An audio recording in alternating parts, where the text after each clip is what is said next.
Good morning, my beautiful friends. Happy Thursday. This week's flying by. Is it just me? Time is flying so fast.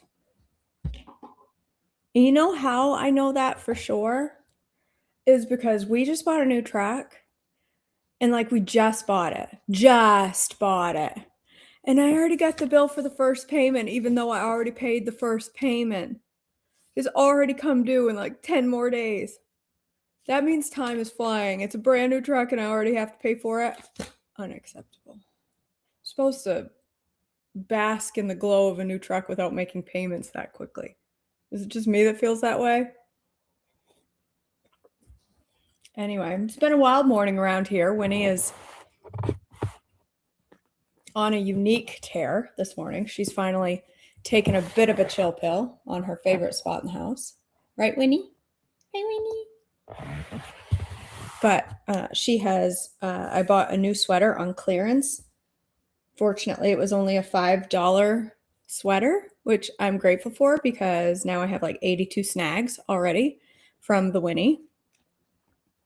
Good night. My dentist appointment, I got through it yesterday. Thank you for praying. But y'all didn't pray hard enough, okay? Y'all did not pray hard enough because now I have to go back Tuesday and get a filling. So thanks a lot.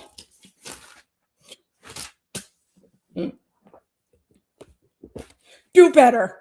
People, do better.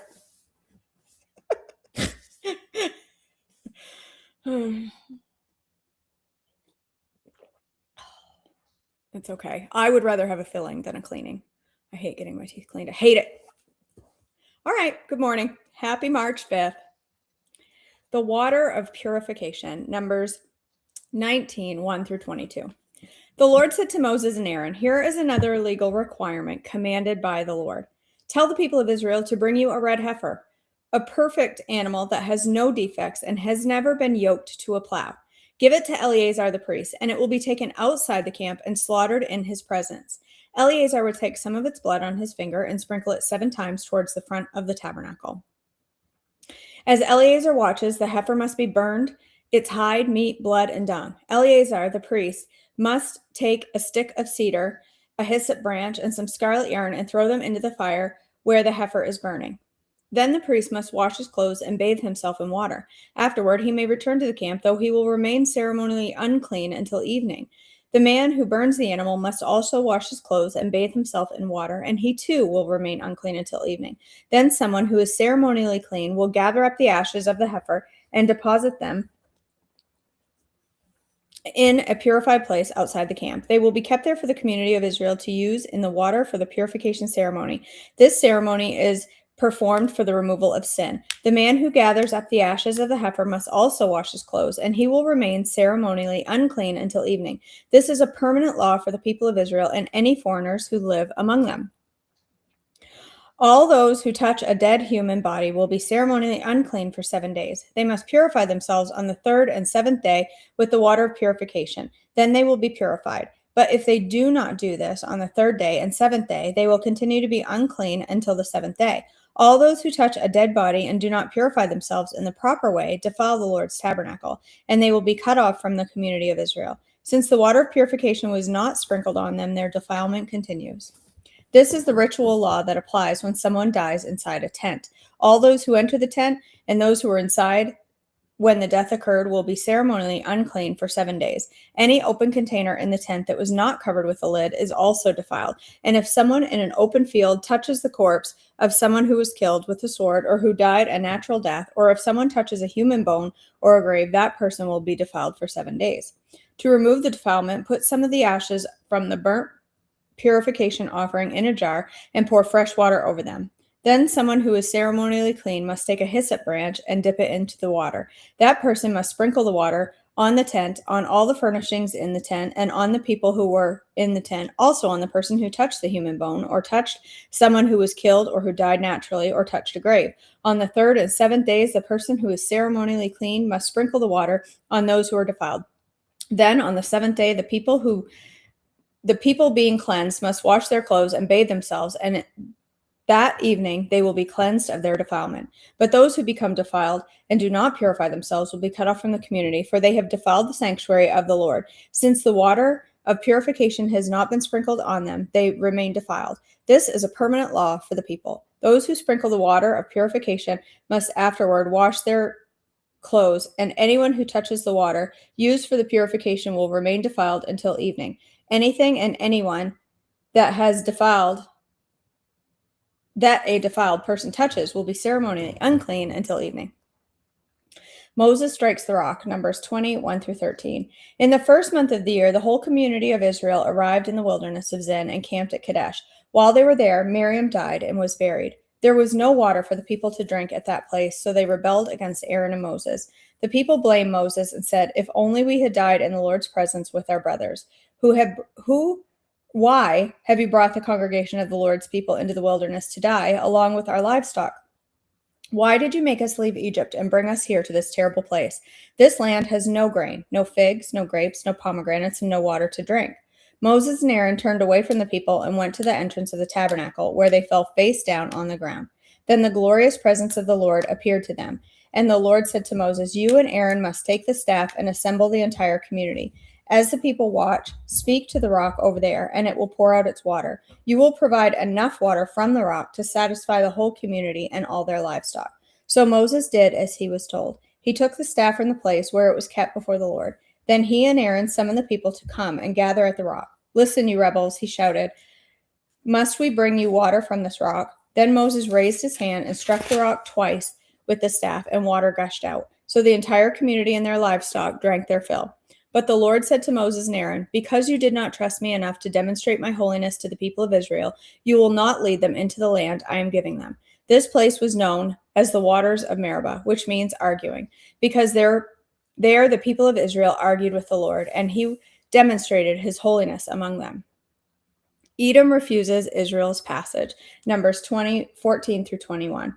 While Moses was at Kadesh, he sent ambassadors to the king of Edom with this message: "This is what your relatives, the people of Israel, say. You know all the hardships we have been through. Our ancestors went down to Egypt, and we lived there a long time, and we and our ancestors were brutally mistreated by the Egyptians. But when we cried out to the Lord, he heard us and sent an angel who brought us out of Egypt. Now we are camped at Kadesh, a town on the border of your land. Please let us travel through your land. We will be careful not to go through your fields and vineyards. We won't even drink water from your wells. We will stay on the king's road and never leave it until we have passed through your territory." But the king of Edom said, "Stay out of my land, or I will meet you with an army." The Israelites answered, "We will stay on the main road. If our livestock drink your water, we will pay for it. Just let us pass through your country. That's all we ask." But the king of Edom said, "Stay out. You may not pass through our land." With that, he mobilized his army and marched out against them with an imposing force. Because Edom refused to allow Israel to pass through their country, Israel was forced to turn around. The death of Aaron, Numbers 20, 22 through 29. The whole community of Israel left Kadesh and arrived at Mount Hor. Then, on the border of the land of Edom, the Lord said to Moses and Aaron, "The time has come for Aaron to join his ancestors in death. He will not enter the land I am giving the people of Israel, because the two of you rebelled against my instructions concerning the water at Meribah. Now take Aaron and his son Eleazar up to Mount Hor. There you will remove Aaron's priestly garments and put them on Eleazar his son. Aaron will die there and join his ancestors." So Moses did as the Lord commanded. The three of them went up to Mount Hor together as the whole community watched. At the summit, Moses removed their priestly garments from Aaron and put them on Eleazar, Aaron's sons. Then Aaron died there on top of the mountain, and Moses and Eleazar went back down. When the people realized that Aaron had died, all of Israel mourned for him for 30 days. Victory over the Canaanites, Numbers 21, 1 through 3. The Canaanite king of Arad, who lived in the Negev, heard that the Israelites were approaching on the road through Atharim. So he attacked the Israelites and took some of them as prisoners. Then the people of Israel made this vow to the Lord: "If you will hand these people over to us, we will completely destroy all their towns." The Lord heard the Israelites' request and gave them victory over the Canaanites. The Israelites completely destroyed them and their towns, and the place has been called Hormah ever since. The bronze snake, Numbers 21, 4 through 9. Then the people of Israel set out from Mount Hor, taking the road to the Red Sea to go around the land of Edom. But the people grew impatient with the long journey, and they began to speak against God and Moses. "Why have you brought us out of Egypt to die here in the wilderness?" they complained. "There is nothing to eat here and nothing to drink, and we hate this horrible manna." So the Lord sent poisonous snakes among the people and many were bitten and died. Then the people came to Moses and cried out, "We have sinned by speaking against the Lord and against you. Pray that the Lord will take away the snakes." So Moses prayed for the people. Then the Lord told him, "Make a replica of a poisonous snake and attach it to a pole. All who are bitten will live if they simply look at it." So Moses made a snake out of bronze and attached it to a pole. Then anyone who was bitten by a snake could look at the bronze snake and be healed. Israel's journey to Moab, Numbers 21:10 through 20. The Israelites traveled next to Oboth and camped there. Then they went on to Abiram in the wilderness on the eastern border of Moab. From there, they traveled to the valley of Zered Brook and set up camp. Then they moved out Then they moved out and camped on the far side of the Arnon River in the wilderness adjacent to the territory of the Amorites. The Arnon is the boundary line between the Moabites and the Amorites. For this reason, the book of Wars of the Lord speaks of the town of Waheb in the area of Suphah and the ravines of the Arnon River, and the ravines that extend as far as the settlement of Ar on the border of Moab. From there, the Israelites traveled to Beer, which is the well where the Lord said to Moses, "Assemble the people, and I will give them water." There the Israelites sang this song: "Spring up, O well, yes, sing its praises. Sing of this well, which princes dug, which great leaders hollowed out, and with their scepters and staffs." Then the Israelites left the wilderness and proceeded on through Matana, Nahaliel, and Bamoth. After that, they went up to the valley of Moab, where Pisgah Peak overlooks the wasteland. Victory over Sihon and Og. Numbers 21:21 through 35. The Israelites sent ambassadors to King Sihon of the Amorites with this message: "Let us travel through your land. We will be careful not to go through your fields and vineyards. We won't even drink water from your wells. We will stay on the king's road until we have passed through your territory." But King Sihon refused to let them cross his territory. Instead, he mobilized his entire army and attacked Israel in the wilderness, engaging them in a battle at Jahaz. But the Israelites slaughtered them with their swords and occupied their land from the Arnon River to the Jabbok River. Then they went only as far as the Ammonite border, because of the boundary of the Ammonites was fortified. So Israel captured all the towns of the Amorites and settled in them, including the city of Heshbon and its surrounding villages. Heshbon has been the capital of King Sihon of the Amorites. He has defeated a former Moabite king and seized all of his land as far as the Arnon River. Therefore, the ancient poets wrote this about him: "Come to Heshbon and let it be rebuilt. Let the city of Sihon be restored.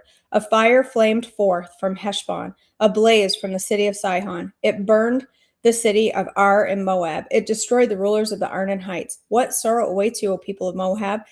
Moab, you are finished, O worshippers of Chemosh. Chemosh has left his sons as refugees, his daughters as captives of Sihon, the Amorite king. We have utterly destroyed them. From Heshbon to Dibon, we have completely wiped them out, as far away as Nophah and Medeba." So the people of Israel occupied the territory of the Amorites. After Moses sent men to explore the Jazer area, they captured all the towns in the region and drove out to the Amorites who lived there.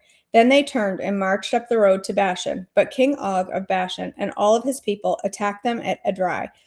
The Lord said to Moses, "Do not be afraid of him, for I have handed him over to you along with all of his people and his land.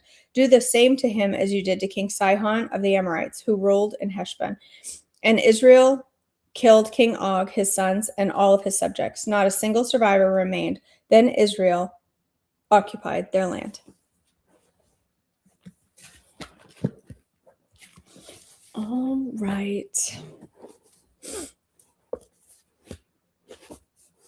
Meredith. I brush my teeth. I do not floss, though. I'm highly opposed.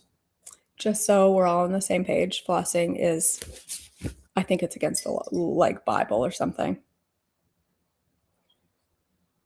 But my cavity is actually a tooth they've been watching for about 10 years.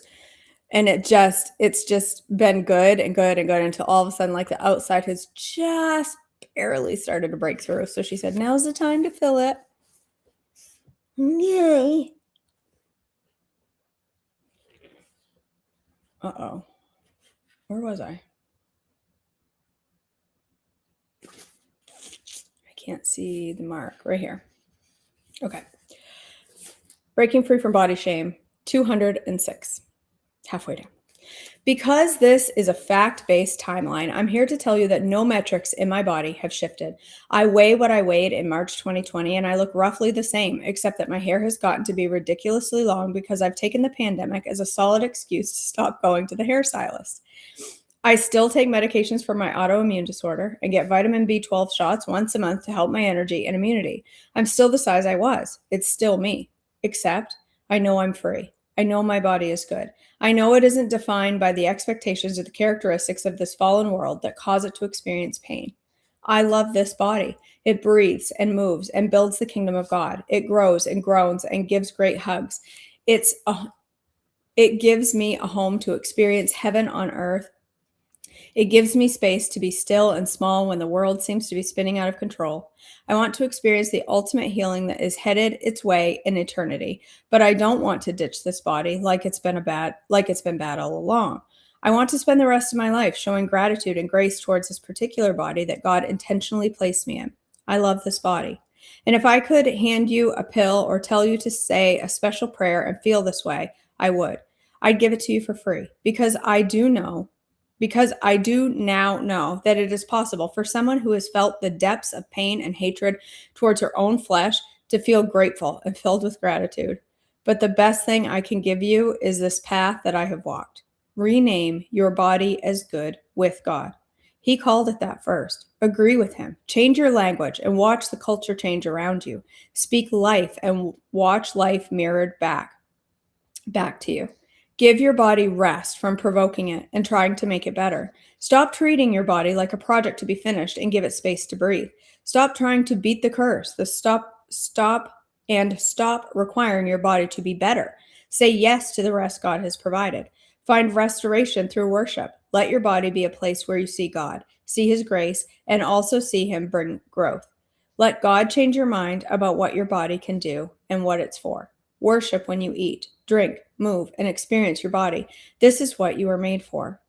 Seek revival for yourself and others. This is what seals the healing in. I cannot genuinely want you to experience truth in your body if I'm not experiencing it myself. When we made it into the waters of repentance, intercession, and revival, when we get so deep that we're caring not just for ourselves but for others, we can't help but let the mercy of God wash over us. Don't just dip your toe into the shallows of freedom, but dive in and call others to join you. Get out into the current and get carried away. This is a safe place to get swept up. I know this path has changed my life. I know I live free in this good body. I want the same for you too. If the Son has set you free, you are free indeed. God has purchased your freedom and prepared a path for you to walk into it.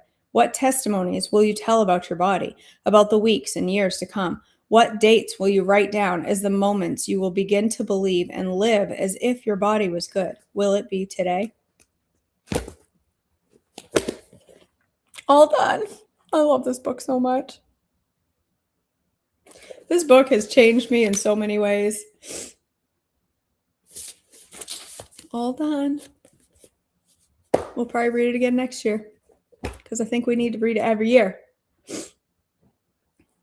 Oh, I'm sad that it's over. Why did my coffee get so cold?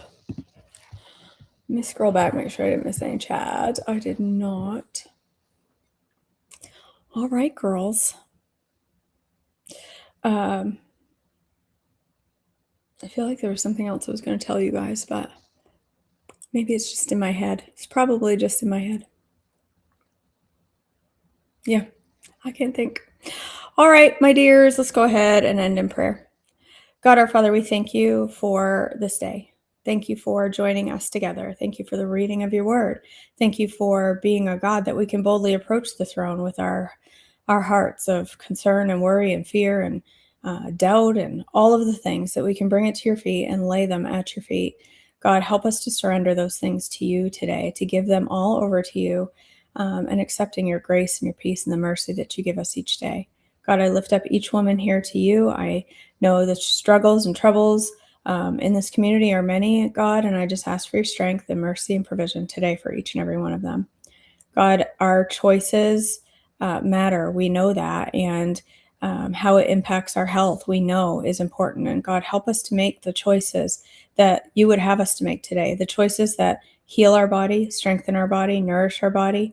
Help us to be kind with our words to others, to be approachable and lovable and loving towards others. God, help us to be the kind of women that go out into our community and reflect the love of Christ wherever we go. I just praise you and thank you today. In your precious and holy name I pray. Amen. All right. All right, girly girls. I love you. Thanks for being part of my day. I have yet another busy one. This has been a crazy, crazy, crazy busy week, and I have so much to do. That curl right there is driving me crazy. It's a little too curly. There we go. That's better. A little more messy, a little less curly with that curl right there. It's taking me a little getting used to how to style my own hair now. I washed it in the shower in like 3 minutes this morning, which means I can start taking my showers in the morning again, which makes me so happy to be able to wash my hair in the morning and not at bedtime. It was so long and so hard to handle before that I had to wash it at night, and then because it would still be wet when I'd wake up, but at least it wouldn't be soaked. Oh my goodness. Anyway. All right, girls. I love you. I hope you have a fabulous day, and I will see you all back tomorrow. Bye, guys.